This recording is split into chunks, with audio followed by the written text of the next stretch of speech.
Commissioner police Hyderabad जनाब सी आनंद साहब से हम मुलाकात किए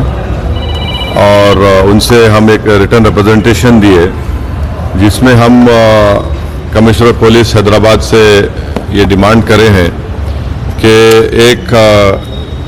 यती नरसिंहानंद है जो दासना गाजियाबाद के टेम्पल के प्रीस्ट भी हैं, वहाँ पे रहते भी हैं। उन्होंने अपने एक वीडियो में एक स्पीच में उन्होंने prophet Mohammad peace be upon him सल्लल्लाहु अलैहि वसल्लम के बारे में बकवास और अनाप शनाप और डिरोगेटरी और ऑब्नॉक्शियस लैंग्वेज और हाईली कंडेमनेबल अल्फाज का इस्तेमाल किया प्रॉफिट मोहम्मद सल्लल्लाहु अलैहि वसल्लम के बारे में। उसमें मैं पूरा पढ़ के सुनाना मैं ज़रूरी नहीं समझता हूँ, मगर जो गंदगी और बेहूदगी की किस्म की जो बातें उन्होंने की है, जिसमें उन्होंने कहा कि मैं हिंदुओं से अपील करता हूँ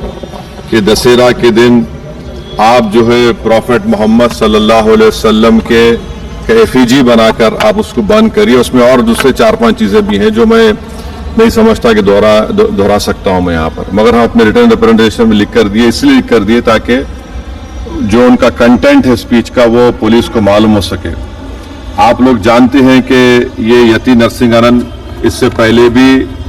हेट स्पीच में अरेस्ट हुए, जेल को गए और उनका एक बेल का कंडीशन ये भी है कि वो दोबारा इस तरह की बकवास नहीं करेंगे। तो हमारा फर्स्ट डिमांड ये है कि उनकी बेल को कैंसिल किया जाए, सिर्फ केस रजिस्टर नहीं होना चाहिए बल्कि उनको अरेस्ट होना चाहिए। और हम लोग हमारे रिप्रेजेंटेशन में सुप्रीम कोर्ट के उस जजमेंट का कोटेशन भी दिए जो सुप्रीम कोर्ट ने, honourable supreme court division bench ने सिविल नंबर 943/2021 में कहा कि सुप्रीम कोर्ट ने कहा कि सो मोटो एक्शन लेना जब कभी कोई हेट स्पीच देता। दूसरा सुप्रीम कोर्ट ने कहा कि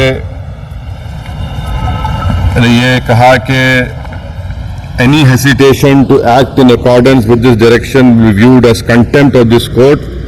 and appropriate action will be taken against the erring officers। तो हम ये जजमेंट का भी हवाला कमिश्नर पुलिस हैदराबाद को दिए। हम उम्मीद करते हैं कि इमीडिएटली एक्शन लिया जाएगा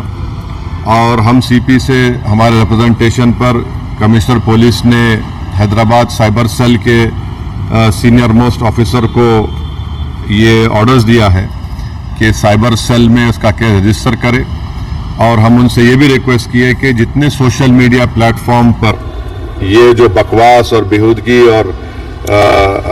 जो गंदगी की ज़बान इस शख्स ने इस्तेमाल की हमारे रसूल सल्लल्लाहु अलैहि वसल्लम के ख़िलाफ़, उसको हटाया जाए। तो उन्होंने कहा कि वो सोशल मीडिया प्लेटफॉर्म को भी वहाँ पर जो उनका प्रोसीजर उसके तहत उनको बताएंगे, चाहे वो यूट्यूब हो, जो भी फेसबुक हो, जो भी सोशल मीडिया हो, ताकि हम ये नहीं चाहते कि इनकी ये गंदगी की अल्फाज लोग सुनकर उनको एक जहनी और क़ल्बी तकलीफ़ भी हो रही है। और तो हम उम्मीद करते कि वो भी होगा। और तीसरा, हम आवाम से अपील कर रहे हैं कि आप पुरअमन रहिए, क़ानून को अपने हाथ में मत लीजिए। यकीनन हर मुसलमान के कोई दिली तकलीफ़ और हमारे जज्बात को ठेस पहुंची है और हम बार बार सबसे कह रहे हैं कि आप क्रिटिसाइज़ हमको कर सकते आप, मगर आप इस तरह की ज़बान हमारे प्रॉफिट मोहम्मद सल्लल्लाहु अलैहि वसल्लम के बारे में इस्तेमाल करना गलत बात है, बिल्कुल नाज़ेबा है, नाकाबिल कबूल है।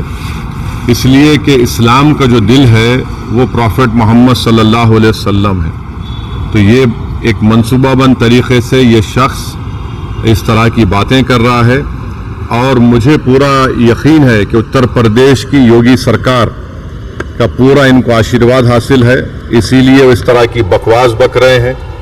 बीजेपी इनका साथ दे रही है और अगर कल कोई लखनऊ में योगी आदित्यनाथ या फिर प्राइम मिनिस्टर मोदी का अगर कोई एफिजी जलाने की बात करता है तो उस पर फौरन उसके घर पे पुलिस चली जाती और अगर कोई एफिजी लेके आता तो पुलिस उसको अरेस्ट करती और बुलडोजर भी इस्तेमाल होता। आखिर क्यों योगी आदित्यनाथ की सरकार और क्यों बीजेपी इस शख्स को कंडेम क्यों नहीं कर रही है? جب یہ ایک سملر کیس میں جیل کو جا کے آ چکا ہے، اس کو اریسٹ بھی نہیں کر رہے آپ، اس کو الٹا بچا رہے ہیں، تو اس سے صاف ظاہر ہوتا ہے کہ اتر پردیش کی یوگی سرکار اور بی جے پی ان کا سپورٹ کر رہی ہے۔ ہم پرائم منسٹر سے اس بات کا ڈیمانڈ کرتے ہیں کہ پرائم منسٹر جو سب کا ساتھ، سب کا وکاس، سب کا وشواس کی بات کرتے ہیں، تو ان کی سرکار کو یہ چاہیے کہ وہ اتر پردیش میں آپ کی حکومت ہے، آپ فوراً اس شخص کو گرفتار کریے۔ اور ساتھ ہی ساتھ کل ایک اور ویڈیو یہ یتی نرسنگھنن کا، ان کے ایک ساتھی کا آیا کہ وہ یہ دھمکی دے رہے ہیں کہ وہ نہ صرف پروفٹ محمد صلی اللہ علیہ وسلم کے نعوذ باللہ ایفیجی کو بند کریں گے بلکہ حضرت علی کے ایفیجی کو بند کریں گے۔ یہ کیا کر رہے ہیں لوگ؟ آخر آپ کیا کرنا چاہ رہے ہیں؟ کیا بھارت میں کیا مسئلے مسائل پیدا کرنا چاہ رہے ہیں؟ تو اس لیے ضروری ہے کہ ان لوگوں پر فوراً ایکشن لیا جائے۔ ہم تو یہاں پر آج ہمارا ریپرزنٹیشن دے کر آئے ہیں اور ان کے اوپر یہاں پر کیس رجسٹر بھی ہوگا، اور ہم سی پی سے ریکویسٹ کیے کہ آپ ٹیم بھیجائیے، حیدرآباد کی پولیس کو بھیجا کر ان کو صرف کیس رجسٹر مت کریے بلکہ ان کو اریسٹ کر کے لے کر آئیے، اور بی این ایس ایس کے سیکشنز ہیں، اس سیکشنز کا حوالہ ہم آپ کو نوٹ میں دے چکے ہیں۔ تو یہ ایک بہت ضروری ہے پیس کے مینٹین کرنے کے لیے، اور یہ کسی کے بھی جذبات کو آپ ٹھیس نہیں پہنچا سکتے اس طرح کی بکواس کر کے، اور ایک انٹینشنلی بار بار یہ آدمی بول رہا